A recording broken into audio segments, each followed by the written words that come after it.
ముందుగా గోధుమ పిండిని తీసుకొని దాంట్లో కొంచెం సాల్ట్ వేసి కొద్దిగా వాటర్ వేసుకొని కలుపుతూ ఉండాలి.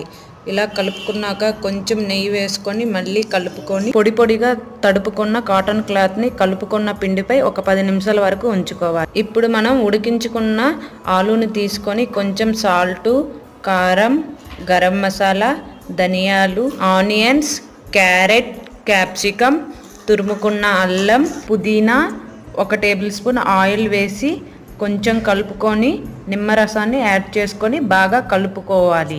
ఇప్పుడు మనం కలుపుకున్న పిండిలోకి స్టఫ్ని యాడ్ చేసుకోవాలి. ఈ విధంగా నీట్గా కవర్ చేసుకొని పెట్టుకోవాలి, కర్రీ బయటికి రాకుండా. ఇప్పుడు మనం నెమ్మదిగా పరోటాని చేసుకోవాలి. ఇలా రౌండ్గా చేసుకున్నాక ప్యాన్ హీట్ ఎక్కాక పరోటాని వేసుకొని కొంచెం గీ యాడ్ చేసి పరోటాని నీట్గా 2 వైపులు కాల్చుకోవాలి. పరోటా రెడీ.